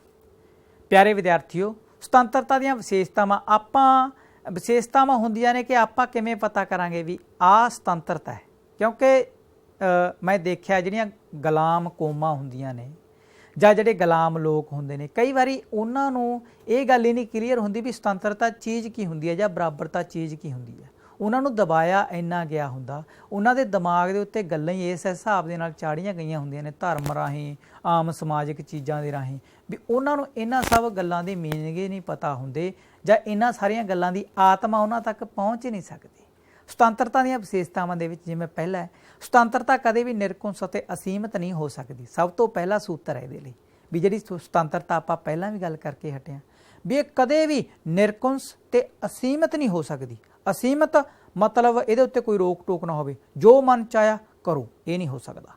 ਦੂਸਰਾ ਨਿਰਕੁੰਸ ਭਾਵ ਇੱਕ ਇਨਸਾਨ ਕੋਲ ਇੰਨੀ ਸੁਤੰਤਰਤਾ ਹੋਵੇ, ਇੱਕ ਤਾਨਾਸ਼ਾਹ ਦੀ ਤਰ੍ਹਾਂ ਵੀ ਜੋ ਉਹਦੇ ਮੂੰਹ 'ਚ ਆਵੇ ਉਹ ਬੋਲ ਸਕਦਾ ਹੋਵੇ ਅਤੇ ਉਹਦਾ ਉਹੀ ਬੋਲ ਜਿਹੜੀ ਉੱਥੋਂ ਦੀ ਸਰਕਾਰ ਹੈ ਉਹ ਪਗਾਉਂਦੀ ਹੋਵੇ, ਇਹ ਨਹੀਂ ਹੋ ਸਕਦਾ। ਦੂਸਰਾ ਹੈ ਸੁਤੰਤਰਤਾ ਪ੍ਰਤੀਬੰਧਾਂ ਦੀ ਅਣਹੋਂਦ ਨਹੀਂ ਹੈ। ਸੁਤੰਤਰਤਾ ਦਾ ਮਤਲਬ ਇਹ ਹਰਗਿਜ਼ ਨਹੀਂ ਹੈ ਵੀ ਸੁਤੰਤਰਤਾ ਦੇ ਵਿੱਚ ਪ੍ਰਤੀਬੰਧ ਨੇ ਜਿਹੜੇ ਉਹ ਨਹੀਂ ਹੁੰਦੇ, ਨਹੀਂ, ਬਿਲਕੁਲ ਨਹੀਂ। ਸੁਤੰਤਰਤਾ ਦੇ ਵਿੱਚ ਵੀ ਪ੍ਰਤੀਬੰਧ ਨੇ ਜਿਹੜੇ ਉਹ ਹੁੰਦੇ ਨੇ। ਸੁਤੰਤਰਤਾ ਦੇ ਵਿੱਚ ਪ੍ਰਤੀਬੰਧ ਉਹ ਨਹੀਂ ਹੁੰਦੇ ਜਿਹੜੇ ਅਣਉਚਿਤ ਹੋਣ, ਜਿਹੜੇ ਬੇਕਾਰ ਹੋਣ। ਮਨੁੱਖ ਦੀ ਆਜ਼ਾਦੀ ਨੂੰ ਖਤਮ ਕਰਨ ਤੇ ਜਿਹੜੇ ਬਿਨਾਂ ਗੱਲ ਤੋਂ, ਜਿਨ੍ਹਾਂ ਕਰਕੇ ਕਿਸੇ ਦੂਜੇ ਇਨਸਾਨ ਦੇ ਉੱਤੇ ਅਸਰ ਵੀ ਨਹੀਂ ਪੈਂਦਾ ਤੇ ਬਿਨਾਂ ਗੱਲ ਦੇ ਉੱਤੋਂ ਤੁਹਾਡੇ ਉੱਤੇ ਥੋਪੇ ਗਏ ਹੋਣ, ਉਹ ਜਿਹੜੇ ਪ੍ਰਤੀਬੰਧ ਨੇ ਉਹ ਨਹੀਂ ਹੁੰਦੇ। ਪਰ ਜਿਹੜੇ ਪ੍ਰਤੀਬੰਧ ਸਹੀ ਨੇ, ਜਿਹੜੇ ਮਨੁੱਖ ਨੂੰ ਪਸ਼ੂ ਬਿਰਤੀ ਤੋਂ ਰੋਕਦੇ ਨੇ, ਜਿਹੜੇ ਉਹਨੂੰ ਗਲਤ ਹੋਣ ਤੋਂ ਰੋਕਦੇ ਨੇ, ਉਹ ਜਿਹੜੇ ਪ੍ਰਤੀਬੰਧ ਨੇ ਜਿਹੜੇ ਉਹ ਲਾਗੂ ਰਹਿਣਗੇ। ਇਹ ਸੁਤੰਤਰਤਾ ਦੇ ਨਾਲ ਹੀ ਚੱਲਦੇ ਨੇ। ਤੀਸਰਾ ਹੈ ਸੁਤੰਤਰਤਾ ਦਾ ਸੁਭਾਅ ਸਰਵ ਵਿਆਪਕ ਹੁੰਦਾ ਹੈ। ਸਰਵ ਵਿਆਪਕ ਦਾ ਮਤਲਬ ਹੈ ਜੋ ਹਰ ਥਾਂ ਮੌਜੂਦ ਹੋਵੇ। ਸੁਤੰਤਰਤਾ ਦਾ ਜਿਹੜਾ ਸੁਭਾਅ ਹੈ ਉਹ ਸਰਵ ਵਿਆਪਕ ਹੁੰਦਾ ਹੈ। ਆਪਾਂ ਨੇ ਜਦੋਂ ਰਾਜ ਦੀ ਧਾਰਨਾ ਪੜ੍ਹੀ ਸੀ, ਰਾਜ ਬਾਰੇ ਪੜ੍ਹਿਆ ਸੀ, ਤਾਂ ਉਹਦੇ ਵਿੱਚ ਇੱਕ ਚੀਜ਼ ਇਹ ਆਉਂਦੀ ਆ ਵੀ ਰਾਜ ਕੀ ਸੀ। ਭਾਵ ਅੱਜ ਤੋਂ ਜਦੋਂ ਰਾਜ ਨਹੀਂ ਸੀ ਬਣਿਆ, ਰਾਜ ਤੋਂ ਪਹਿਲਾਂ ਕੀ ਸਿਸਟਮ ਸੀ ਤੇ ਰਾਜ ਬਣਿਆ ਕਿਵੇਂ, ਇਹਦੇ ਬਾਰੇ ਆਪਾਂ ਨੂੰ ਪਤਾ ਹੈ। 3 ਜਿਹੜੇ ਰਾਜਨੀਤੀ ਵਿਗਿਆਨੀ ਨੇ ਉਹਨਾਂ ਦਾ ਬਹੁਤ ਡਿਟੇਲ ਦੇ ਵਿੱਚ ਵਰਣਨ ਕੀਤਾ ਹੋਇਆ ਹੈ। ਇੱਕ ਥਾਮਸ ਹੌਬਜ਼ ਨੇ, ਦੂਸਰੇ ਜੌਹਨ ਲੌਕ ਨੇ, ਤੀਸਰੇ ਜੀਨ ਜੈਕਸ ਰੂਸੋ ਨੇ। ਇਹਨਾਂ ਤਿੰਨਾਂ ਦਾ ਰਾਜ ਕਿਵੇਂ ਬਣਿਆ ਆਪੋ ਆਪ ਦੇ ਹਿਸਾਬ ਦੇ ਨਾਲ ਵਰਣਨ ਕੀਤਾ ਹੋਇਆ ਗਾ। ਉਸ ਹਿਸਾਬ ਦੇ ਨਾਲ ਵੀ ਮਨੁੱਖ ਦਾ ਜਿਹੜਾ ਸੁਭਾਅ ਹੈ ਜਾਂ ਸੁਤੰਤਰਤਾ ਦਾ ਸੁਭਾਅ, ਜਿਵੇਂ ਇਹਨਾਂ ਨੇ ਕਿਹਾ ਵੀ ਸਰਵ ਵਿਆਪਕ ਹੈ, ਤਾਂ ਉਹਦੇ ਵਿੱਚ ਉਹਨਾਂ ਨੇ ਦੱਸਿਆ ਹੋਇਆ ਵੀ ਜਿਹੜਾ ਜਦੋਂ ਰਾਜ ਨਹੀਂ ਸੀ ਬਣਿਆ ਤਾਂ ਇਸ ਤੋਂ ਪਹਿਲਾਂ ਸੁਤੰਤਰਤਾ ਕਿਵੇਂ ਹੁੰਦੀ ਸੀ। ਕਿਉਂਕਿ ਸਾਨੂੰ ਇੱਕ ਗੱਲ ਸਮਝਣੀ ਪਊਗੀ, ਜੇ ਆਪਾਂ ਨੂੰ ਸੁਤੰਤਰਤਾ ਚਾਹੀਦੀ ਹੈ ਤਾਂ ਸੁਤੰਤਰਤਾ ਦੇ ਲਈ ਅਧਿਕਾਰਾਂ ਦਾ ਹੋਣਾ ਜ਼ਰੂਰੀ ਹੈ। ਜੇ ਅਧਿਕਾਰ ਚਾਹੀਦੇ ਨੇ ਤਾਂ ਅਧਿਕਾਰਾਂ ਨੂੰ ਲਾਗੂ ਕਰਨ ਦੇ ਲਈ ਸਟੇਟ ਦਾ, ਰਾਜ ਦਾ ਹੋਣਾ ਜ਼ਰੂਰੀ ਹੈ। ਇਸ ਕਰਕੇ ਰਾਜ ਜਦੋਂ ਬਣਿਆ ਸੀ ਸਮਾਜ ਤੋਂ, ਉਹ ਇਸੇ ਕਰਕੇ ਬਣਿਆ ਸੀ ਵੀ ਕੁਝ ਕੁ ਲੋਕਾਂ ਦੀ ਸੁਤੰਤਰਤਾ ਨਸ਼ਟ ਨਾ ਹੋਵੇ, ਕੁਝ ਕੁ ਲੋਕਾਂ ਨੂੰ ਪਿੱਛੇ ਨਾ ਛੱਡ ਦਿੱਤਾ ਜਾਵੇ, ਸਗੋਂ ਰਾਜ ਆ ਜਿਹੜਾ ਉਹ ਹਿੰਮਤ ਕਰਕੇ ਸਾਰਿਆਂ ਨੂੰ ਨਾਲ ਲੈ ਕੇ ਚੱਲੇ। ਜੋ ਗਲਤ ਕਰਦਾ ਉਹਨੂੰ ਸਜ਼ਾ ਦੇਵੇ, ਜੋ ਚੰਗਾ ਕਰਦਾ ਉਹਨੂੰ ਜਿਹੜੀ ਆ ਸ਼ਾਬਾਸ਼ੇ ਦੇਵੇ। ਇਸ ਕਰਕੇ ਜਿਹੜੀ ਆਪਾਂ ਸੁਤੰਤਰਤਾ ਦੇ ਸੁਭਾਅ ਦੀ ਗੱਲ ਕਰ ਰਹੇ ਹਾਂ ਜਾਂ ਰਾਜ ਦੀ ਧਾਰਨਾ ਦੀ ਗੱਲ ਕਰ ਰਹੇ ਹਾਂ, ਤਾਂ ਉਹਦੇ ਵਿੱਚ ਵੀ ਇਹ ਗੱਲ ਕਹਿੰਦੇ ਨੇ ਵੀ ਜਿਹੜੇ ਜੌਨ ਲੌਕ ਨੇ 3 ਕੁਦਰਤੀ ਅਧਿਕਾਰ ਦਿੱਤੇ ਨੇ, ਉਹਨਾਂ ਅਧਿਕਾਰਾਂ ਦੇ ਵਿੱਚ ਵੀ ਇਹ ਸ਼ਾਮਲ ਕੀਤਾ ਗਿਆ ਵੀ ਜਦੋਂ ਰਾਜ ਨਹੀਂ ਸੀ ਬਣਿਆ ਉਸ ਤੋਂ ਪਹਿਲਾਂ ਇੱਕ ਡਰ ਦਾ ਵਾਤਾਵਰਨ ਸੀ। ਕੋਈ ਕਹਿੰਦਾ ਤਰਕਸ਼ੀਲਤਾ ਦਾ ਵਾਤਾਵਰਨ ਸੀ, ਕੋਈ ਕਹਿੰਦਾ ਮਤਲਬ ਬਹੁਤ ਵਧੀਆ ਵਾਤਾਵਰਨ ਸੀ। ਉਹਨਾਂ ਵਾਤਾਵਰਨ ਦੇ ਵਿੱਚ ਜਿਹੜਾ ਮੇਨ ਮੰਨਿਆ ਜਾਂਦਾ ਉਹ ਇਹੀ ਹੈ ਵੀ ਡਰ ਦਾ ਵਾਤਾਵਰਨ ਸੀ। ਜਿਹੜਾ ਜੰਗਲ ਦਾ ਰਾਜ ਸੀ ਉਹ ਡਰ ਦੇ ਆਧਾਰ 'ਤੇ ਚੱਲਦਾ ਸੀ। ਤਕੜਾ ਮਾੜੇ ਤੋਂ ਡਰਦਾ ਸੀ। ਸਰਵਾਈਵਲ ਆਫ ਦਾ ਫਿਟੈਸਟ ਤਰੀਕੇ ਨਾਲ ਚੱਲਦੇ ਸੀਗੇ। ਜੋ ਵੀ ਜਾਨਵਰ ਜੇ ਤਕੜਾ, ਜੇ ਖਾਣ ਵਾਲਾ ਜਾਨਵਰ, ਭਾਵ ਸ਼ੇਰ ਤੇ ਚਿੱਤੇ ਦੀ, ਜੇ ਆਪਾਂ ਚਿੱਤਾ ਤੇ ਖਰਗੋਸ਼ ਦੀ ਗੱਲ ਕਰੀਏ, ਜੇਕਰ ਚਿੱਤੇ ਨੇ ਖਰਗੋਸ਼ ਨੂੰ ਖਾਣਾ, ਜੇ ਖਰਗੋਸ਼ ਨੇ ਜਿਉਂਦਾ ਰਹਿਣਾ ਤਾਂ ਉਹਨੂੰ ਰੇਸ ਲਗਾਉਣੀ ਪਊਗੀ, ਫਿੱਟ ਰਹਿਣਾ ਪਊਗਾ। ਜੇ ਖਰਗੋਸ਼ ਜਿੱਤ ਗਿਆ ਤਾਂ ਚਿੱਤਾ ਭੁੱਖਾ ਮਰੂਗਾ। ਇਸ ਕਰਕੇ ਜੇ ਚਿੱਤੇ ਨੇ ਭੁੱਖਾ ਮਰਨ ਤੋਂ ਬਚਣਾ, ਜੇ ਜਿਉਣਾ ਤਾਂ ਖਰਗੋਸ਼ ਨੂੰ ਖਾਣਾ ਪਊਗਾ। ਇਸ ਕਰਕੇ ਉਹਨਾਂ ਦੀ ਜਿਹੜੀ ਇੱਕ ਦੂਜੇ ਤੋਂ ਡਰ, ਤੇ ਇੱਕ ਨੂੰ ਮੌਤ ਦਾ ਡਰ ਤੇ ਦੂਸਰੇ ਨੂੰ ਭੁੱਖ ਦਾ ਡਰ, ਦੋਵਾਂ ਨੂੰ ਜਿਹੜਾ ਮੌਤ ਦਾ ਡਰ ਸੀ, ਇਹ ਡਰ ਜਿਹੜਾ ਉਹਨਾਂ ਨੂੰ ਸੁਤੰਤਰ ਰੱਖਦਾ ਸੀ। ਇੱਕ ਦੂਜੇ ਮਤਲਬ ਜਿਹੜੇ ਵੱਡੇ ਜਾਨਵਰ ਤੇ ਛੋਟੇ ਜਾਨਵਰ ਸੀ ਉਹਨਾਂ ਦੇ ਵਿੱਚ ਇੱਕ ਆਪਦੇ ਆਪ ਕੁਦਰਤੀ ਤੌਰ 'ਤੇ ਬੈਲੈਂਸ ਬਣਿਆ ਹੋਇਆ ਸੀ ਕਿ ਇੱਕ ਦੂਜੇ ਤੋਂ ਕਿਵੇਂ ਜਿਹੜਾ ਦੂਰ ਰਿਹਾ ਜਾ ਸਕੇ। ਉਹਨਾਂ ਦਾ ਸ਼ਿਕਾਰ ਵਾਲਾ ਸਿਸਟਮ ਸੀ, ਉਹਦੇ ਵਿੱਚ ਇੱਕ ਜਿਹੜੀ ਸੁਤੰਤਰਤਾ ਦੀ ਜਿਹੜੀ ਭਾਵਨਾ ਸੀ ਉਹ ਇਸੇ ਹਿਸਾਬ ਨਾਲ ਬਣੀ ਹੋਈ ਸੀ।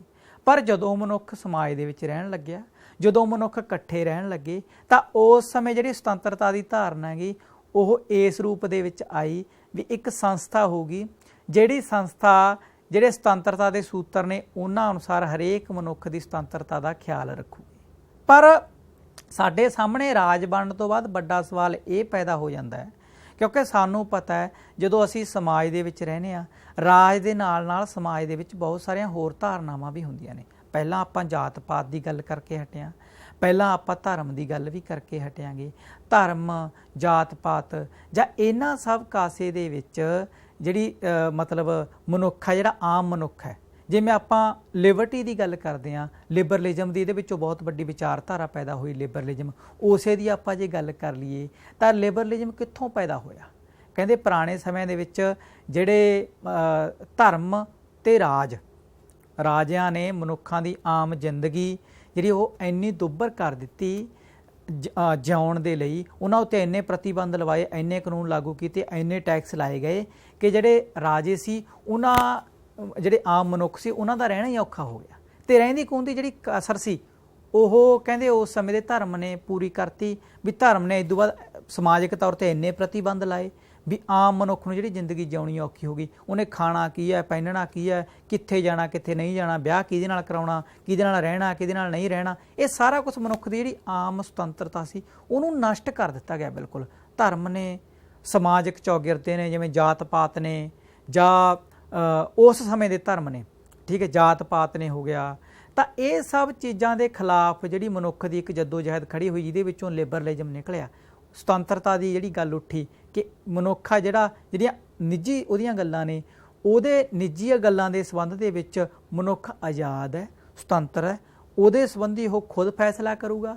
ਜਿਹੜੀਆਂ ਗੱਲਾਂ ਸਭ ਦੇ ਲਈ ਸਾਂਝੀਆਂ ਨੇ, ਜਿਵੇਂ JS ਮਿਲ ਕਹਿੰਦਾ ਦੋ ਤਰ੍ਹਾਂ ਦੇ, ਇੱਕ ਸੈਲਫ ਰਿਗਾਰਡਿੰਗ ਐਕਸ਼ਨ, ਇੱਕ ਅਦਰ ਰਿਗਾਰਡਿੰਗ ਐਕਸ਼ਨ। ਜਿਹੜੇ ਸੈਲਫ ਰਿਗਾਰਡਿੰਗ ਐਕਸ਼ਨ ਨੇ ਆਪਣੇ ਨਾਲ ਸੰਬੰਧਿਤ ਨੇ, ਉਹਨਾਂ ਦੇ ਬਾਰੇ ਮਨੁੱਖ ਖੁਦ ਫੈਸਲਾ ਕਰੂਗਾ। ਮਨੁੱਖ ਆਜ਼ਾਦ ਹੈ, ਸਾਰਾ ਕੁਝ ਕੀ ਕਰਨਾ ਕੀ ਨਹੀਂ ਕਰਨਾ ਮਨੁੱਖ ਖੁਦ ਚੁਣੂਗਾ, ਜਿਵੇਂ ਉਹਦਾ ਦਿਮਾਗ ਕਹਿੰਦਾ ਉਵੇਂ ਉਹ ਕਰ ਸਕਦਾ। ਦੂਸਰਾ ਜਿਹੜਾ ਅਦਰ ਰਿਗਾਰਡਿੰਗ ਐਕਸ਼ਨ ਹੈ ਉਹਦੇ ਵਿੱਚ ਸਟੇਟ ਵੱਲੋਂ ਤੈਅ ਕੀਤਾ ਜਾਊਗਾ, ਕਿਉਂਕਿ ਉਹਦੇ ਜਿਹੜੇ ਐਕਸ਼ਨ ਨੇ ਉਹ ਦੂਜਿਆਂ ਦੇ ਉੱਤੇ ਪ੍ਰਭਾਵ ਪਾਉਂਦੇ ਨੇ। ਇਸ ਕਰਕੇ ਜਿਹੜੀ ਆਪਾਂ ਗੱਲ ਕਰਦੇ ਹਾਂ ਸੁਤੰਤਰਤਾ, ਸੁਤੰਤਰਤਾ ਦਾ ਜਿਹੜਾ ਸੁਭਾਅ ਸਰਵ ਵਿਆਪਕ ਹੈ, ਸਟੇਟ ਬਣਨ ਤੋਂ ਪਹਿਲਾਂ ਵੀ ਸੀ, ਸਟੇਟ ਤੋਂ ਬਾਅਦ ਵੀ ਹੈ। ਪਰ ਇਹ ਗੱਲ ਪੱਕੀ ਹੈ ਵੀ ਜੇ ਆਪਾਂ ਅਸਲ ਰੂਪ ਦੇ ਵਿੱਚ ਸੁਤੰਤਰਤਾ ਨੂੰ ਸਹੀ ਮਾਇਨੇ ਦੇ ਵਿੱਚ ਦੇਖਣਾ ਤਾਂ ਸੁਤੰਤਰਤਾ ਦੇ ਲਈ ਅਧਿਕਾਰ ਜ਼ਰੂਰੀ ਨੇ। ਜਿਵੇਂ ਭਾਰਤ ਦੇ ਸੰਵਿਧਾਨ ਦੇ ਵਿੱਚ ਮੌਲਿਕ ਅਧਿਕਾਰਾਂ ਦੀ ਵਿਵਸਥਾ ਕੀਤੀ ਗਈ ਹੈ, ਅਧਿਕਾਰਾਂ ਨੂੰ ਬਣਾਈ ਰੱਖਣ ਦੇ ਲਈ ਸਟੇਟ ਜ਼ਰੂਰੀ ਹੈ, ਜਿਹੜੀ ਆਪਾਂ ਕਹਿ ਸਕਦੇ ਵੀ ਰਾਜ ਜ਼ਰੂਰੀ ਆ। ਸੁਤੰਤਰਤਾ ਕੇਵਲ ਰਾਜ ਵਿੱਚ ਹੀ ਸੰਭਵ ਹੈ। ਅਗਲਾ ਜਿਹੜਾ ਪੁਆਇੰਟ ਆ ਉਹ ਆਪਣੇ ਆਪ ਹੀ ਆਪਾਂ ਜਿਹਦੇ ਉੱਤੇ ਗੱਲ ਕਰ ਰਹੇ ਸੀ ਵੀ ਸੁਤੰਤਰਤਾ ਜਿਹੜੀ ਆ ਉਹ ਕੇਵਲ ਰਾਜ ਵਿੱਚ ਹੀ ਸੰਭਵ ਹੈ। ਪੁਰਾਣੀ ਜਿਹੜੀ ਸੁਤੰਤਰਤਾ ਦੀ ਗੱਲ ਕਰ ਰਹੇ ਸੀ ਉਹ ਆਪਾਂ ਇੱਕ ਹਾਈਪੋਥੈਟੀਕਲ ਤਰੀਕੇ ਨਾਲ ਗੱਲ ਕਰ ਰਹੇ ਸੀ ਕਿ ਵੀ ਉਹ ਤਿੰਨੇ ਜਿਹੜੇ ਰਾਜਨੀਤੀ ਵਿਗਿਆਨੀ ਨੇ ਉਹ ਕਿਵੇਂ ਦੇਖਦੇ ਨੇ ਜਿਹੜੀ ਰਾਜ ਬਣਨ ਤੋਂ ਪਹਿਲਾਂ ਦੀ ਜਿਹੜੀ ਸੁਤੰਤਰਤਾ ਸੀ ਉਹ ਕਿਵੇਂ ਦੀ ਹੋਊਗੀ, ਉਹ ਡਰ ਦਾ ਵਾਤਾਵਰਨ ਕਿਵੇਂ ਦਾ ਹੋਊਗਾ। ਪਰ ਜਦੋਂ ਰਾਜ ਬਣਿਆ ਤਾਂ ਰਾਜ ਦੇ ਵਿੱਚ ਜਿਹੜੀ ਵੀ ਸਰਕਾਰ ਚੁਣੀ ਗਈ, ਜਿਹੜਾ ਵੀ ਰਾਜਾ ਚੁਣਿਆ ਗਿਆ, ਕਬੀਲੇ ਦਾ ਸਰਦਾਰ ਚੁਣਿਆ ਗਿਆ, ਉਹਨੇ ਇਹ ਸੁਨਿਸ਼ਚਿਤ ਕਰਨਾ ਸੀ ਕਿ ਇੱਕ ਮਨੁੱਖ ਆ ਜਿਹੜਾ ਉਹਦੀ ਜਿਹੜੀ ਜਨਤਾ ਗਈ, ਉਹਦਾ ਜਿਹੜਾ ਨਾਗਰਿਕ ਹੈ ਉਹ ਕਿੱਥੇ ਕੁ ਤੱਕ ਉਹਦੇ ਕੋਲ ਸੁਤੰਤਰਤਾ, ਕਿੱਥੇ ਕੁ ਤੱਕ ਨਹੀਂ। ਅਸੀਂ ਇਤਿਹਾਸ ਪੜ੍ਹ ਸਕਦੇ ਹਾਂ, ਕਦੇ ਰਾਜਿਆਂ ਦੇ ਸਮੇਂ ਸ਼ੁਰੂ ਦੇ ਵਿੱਚ ਬਹੁਤ ਖੁੱਲ੍ਹੀ ਸੁਤੰਤਰਤਾ ਰਹੀ ਹੈ, ਪਰ ਸਮਾਂ ਕੁਛ ਐਸਾ ਵੀ ਹੈ ਜਿੱਥੇ ਮਨੁੱਖ ਦੀ ਆਮ ਜ਼ਿੰਦਗੀ ਬਹੁਤ ਦੁੱਭਰ ਕਰ ਦਿੱਤੀ ਗਈ ਸੀ, ਸੁਤੰਤਰਤਾ ਨਾ ਰਹਿ ਸਕੀ। ਇਸ ਕਰਕੇ ਇਹਦੇ ਵੱਖ-ਵੱਖ ਪੜਾਅ ਨੇ। ਅਗਲਾ ਹੈ ਸੁਤੰਤਰਤਾ ਅਧਿਕਾਰਾਂ ਵਿੱਚੋਂ ਉਪਜਦੀ ਹੈ, ਜਿਹੜੀ ਆਪਾਂ ਗੱਲ ਕਹਿ ਕੇ ਹਟਿਆ। ਭਾਰਤ ਦੇ ਸੰਵਿਧਾਨ ਦੇ ਵਿੱਚ ਆਰਟੀਕਲ 12 ਤੋਂ 35 ਤੱਕ ਤੇ 14 ਤੋਂ 32 ਤੱਕ ਐਕਸਪਲੇਨ ਕੀਤੇ ਗਏ ਨੇ ਮੌਲਿਕ ਅਧਿਕਾਰ, ਫੰਡਾਮੈਂਟਲ ਰਾਈਟਸ।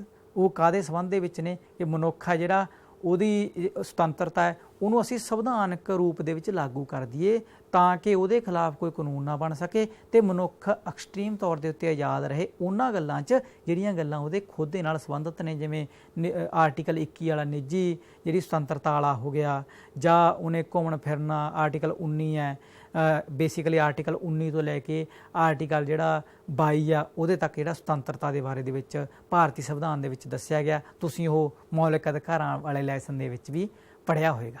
ਅਗਲਾ ਹੈ ਕਾਨੂੰਨ ਸੁਤੰਤਰਤਾ ਦੀ ਜ਼ਰੂਰੀ ਸ਼ਰਤ ਹਨ। ਹੁਣ ਜਿਹੜੀ ਆਪਾਂ ਗੱਲ ਕਰਕੇ ਹਟਿਆ ਵੀ ਸੁਤੰਤਰਤਾ ਰਾਜ 'ਚ ਹੋ ਸਕਦੀ ਹੈ, ਪਰ ਸੁਤੰਤਰਤਾ ਦੇ ਲਈ ਕਾਨੂੰਨ ਜ਼ਰੂਰੀ ਹੈ। ਜਿਹੜੇ ਕਾਨੂੰਨ ਬਣਾਏ ਗਏ ਨੇ ਮੌਲਿਕ ਅਧਿਕਾਰ ਸੰਵਿਧਾਨ ਦੇ ਵਿੱਚ, ਸੰਵਿਧਾਨ ਦੇ ਥਰੂ ਜਿਹੜਾ ਕਾਨੂੰਨ ਬਣਾਇਆ ਗਿਆ ਹੈਗਾ, ਇਸ ਕਰਕੇ ਕਾਨੂੰਨ ਸੁਤੰਤਰਤਾ ਦੀ ਜ਼ਰੂਰੀ ਸ਼ਰਤ ਹੈ। ਜੇ ਕਾਨੂੰਨ ਨਹੀਂ ਬਣੇ ਹੋਣਗੇ, ਤੁਸੀਂ ਕਿਸੇ ਨੂੰ ਵੈਸੇ ਕਹਿ ਸਕਦੇ ਹੋ ਵੀ ਭਾਈ ਤੇਰੇ ਕੋਲ ਆ ਸੁਤੰਤਰਤਾ ਹੈ, ਪਰ ਜੇ ਉਹਦੇ ਕੋਲ ਸੁਤੰਤਰਤਾ ਨਾ ਰਹੀ ਫਿਰ ਜੇ ਉਹਨੂੰ ਕਿਸੇ ਨੇ ਉਹਦੀ ਸੁਤੰਤਰਤਾ ਨੂੰ ਭੰਗ ਕੀਤਾ। ਹਰੇਕ ਮਨੁੱਖ ਕੋਲੇ ਸੁਤੰਤਰਤਾ ਆ ਗਈ ਭਾਰਤ ਦੇ ਹਿਸਾਬ ਦੇ ਨਾਲ ਵੀ ਤੁਸੀਂ ਆਪਦਾ ਭਾਈ ਸ਼ਾਂਤ ਤਰੀਕੇ ਦੇ ਨਾਲ ਇੱਥੇ ਰਹਿ ਸਕਦੇ ਹੋ ਧਰਤੀ ਦੇ ਉੱਤੇ, ਭਾਰਤ ਦੀ ਧਰਤੀ 'ਤੇ ਰਹਿ ਸਕਦੇ ਹੋ।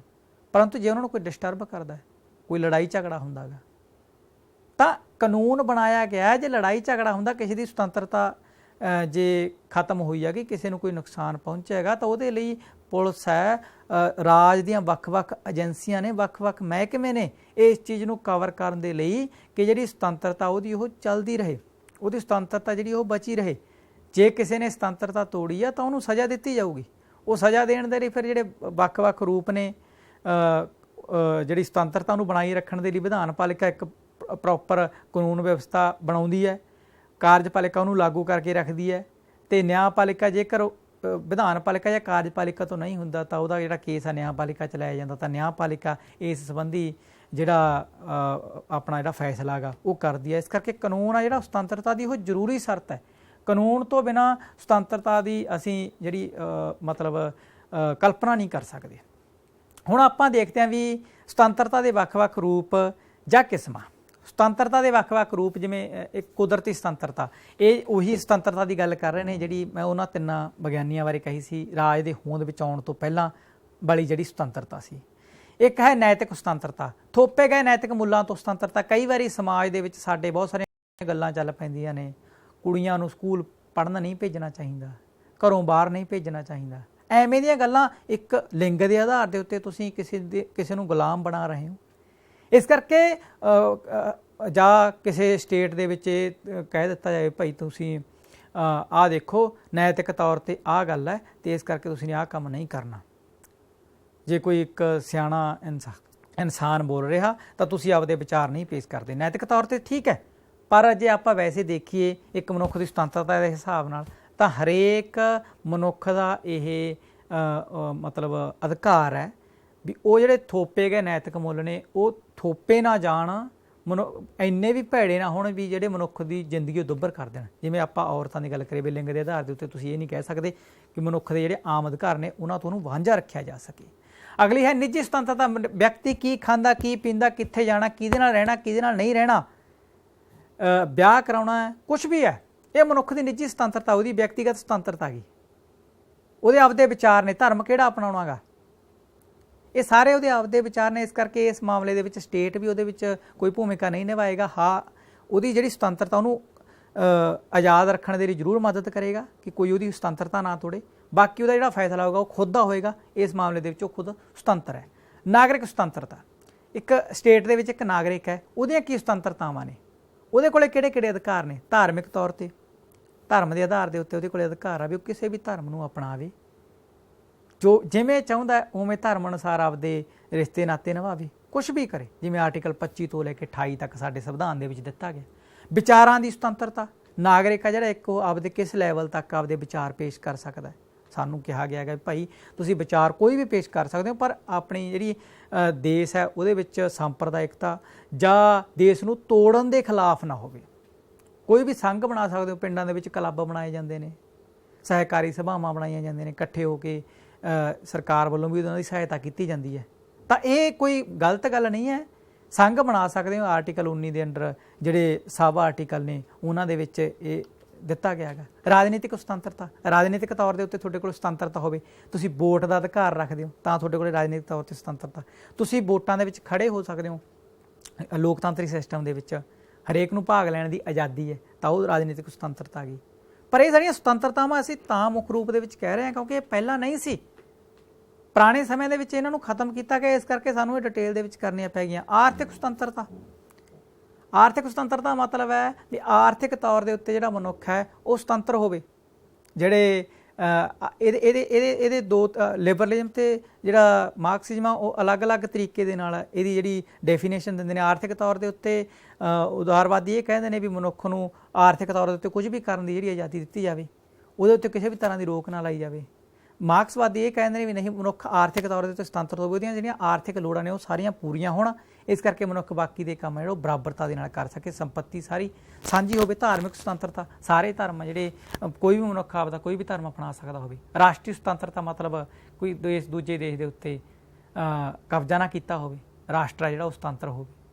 ਇਹਦੀ ਰੱਖਿਆ ਪ੍ਰਬੰਧ ਦੇ ਲਈ ਅਸੀਂ ਕੀ ਕਰ ਸਕਦੇ ਹਾਂ, ਆਪਾਂ ਕੀ ਕਰ ਸਕਦੇ ਹਾਂ ਵੀ ਸੁਤੰਤਰਤਾ ਬਣੀ ਰਹੇ, ਕਿਉਂਕਿ ਨਹੀਂ ਤਾਂ ਸਟੇਟ ਨੇ ਜਿਹੜੇ ਉਹ ਨਵੇਂ-ਨਵੇਂ ਕਾਨੂੰਨ ਲੈ ਕੇ ਆਉਂਦੇ ਨੇ। ਹਰੇਕ ਸਟੇਟ ਨੂੰ ਇਹ ਹੁੰਦਾ ਵੀ ਅਸੀਂ ਆਪਦੇ ਲੋਕਾਂ ਦੇ ਉੱਤੇ ਪਾਵਰ ਦੇ ਨਾਲ ਜ਼ਬਤ ਕਰਕੇ ਰੱਖੀਏ, ਉਹਨਾਂ ਦੇ ਅਧਿਕਾਰ ਨੇ ਜਿਹੜੇ ਉਹ ਹੌਲੀ-ਹੌਲੀ ਖਤਮ ਕਰੀਏ, ਸਾਡੇ ਖਿਲਾਫ ਬੋਲਣ ਨਾ। ਸਦੀਵੀ ਸੁਚੇਤਤਾ ਮਤਲਬ ਹਮੇਸ਼ਾ ਸੁਚੇਤ ਰਹਿਣਾ, ਜੇ ਗਲਤ ਗੱਲ ਹੁੰਦੀ ਹੈ ਤਾਂ ਉਹਦੇ ਵਿਰੁੱਧ ਆਵਾਜ਼ ਉਠਾਓ। ਲੋਕਤੰਤਰੀ ਸਰਕਾਰ, ਲੋਕਤੰਤਰੀ ਸਰਕਾਰ ਦੇ ਵਿੱਚ ਸਰਕਾਰ ਨੂੰ ਫਿਕਰ ਹੁੰਦਾ ਵੀ 5 ਸਾਲ ਬਾਅਦ ਵੋਟਾਂ ਪੈਣੀਆਂ ਨੇ, ਇਸ ਕਰਕੇ ਕੋਸ਼ਿਸ਼ ਹੁੰਦੀ ਹੈ ਵੀ ਲੋਕਾਂ ਦੀ ਸੁਤੰਤਰਤਾ ਖਤਮ ਨਾ ਕੀਤੀ ਜਾਵੇ। ਮੌਲਿਕ ਅਧਿਕਾਰ, ਸੰਵਿਧਾਨ ਦੇ ਵਿੱਚ ਮੌਲਿਕ ਅਧਿਕਾਰ ਨੇ, ਇਹ ਵੀ ਇੱਕ ਸਹੀ ਚੀਜ਼ ਹੈ। ਸ਼ਕਤੀਆਂ ਦੀ ਅਲਹਿਦਗੀ, ਸ਼ਕਤੀਆਂ ਦੀ ਵੰਡ ਹੋਣੀ ਚਾਹੀਦੀ ਹੈ। ਨਿਆਂਪਾਲਿਕਾ ਦੀ ਸੁਤੰਤਰਤਾ ਹੈ, ਕਾਨੂੰਨ ਦਾ ਸ਼ਾਸਨ ਹੈ, ਵਿਸ਼ੇਸ਼ ਅਧਿਕਾਰਾਂ ਦੇ ਅਨੁਸਾਰ, ਤੇ ਸਾਰੇ ਸੁਤੰਤਰਤਾ ਦੇ ਰੱਖਿਆ ਪ੍ਰਬੰਧ ਨੇ ਜਿਨ੍ਹਾਂ ਦਾ ਸੁਤੰਤਰਤਾ ਦੇ ਲਈ ਹੋਣਾ ਬਹੁਤ ਜ਼ਿਆਦਾ ਜ਼ਰੂਰੀ ਹੈ। ਇਹ ਸੁਤੰਤਰਤਾ ਨੂੰ ਬਣਾਈ ਰੱਖਦੇ ਨੇ। ਸੋ ਪਿਆਰੇ ਵਿਦਿਆਰਥੀਓ, ਆਪਣਾ ਜਿਹੜਾ ਅੱਜ ਦਾ ਲੈਕਚਰ ਸੀਗਾ ਉਹ ਸੀ ਸੁਤੰਤਰਤਾ ਦੀ ਧਾਰਨਾ, ਜਿਹਨੂੰ ਅਸੀਂ ਪੇਸ਼ ਕੀਤਾ। ਇੱਕ ਵਾਰ ਫਿਰ ਮੈਂ शिव ਸਿੰਘ, ਲੈਕਚਰਰ ਰਾਜਨੀਤੀ ਵਿਗਿਆਨ, ਸਰਕਾਰੀ ਸੀਨੀਅਰ ਸੈਕੰਡਰੀ ਸਮਾਰਟ ਸਕੂਲ ਜਖੇਪਲ, ਜ਼ਿਲ੍ਹਾ ਸੰਗਰੂਰ, ਬਹੁਤ ਬਹੁਤ ਧੰਨਵਾਦ।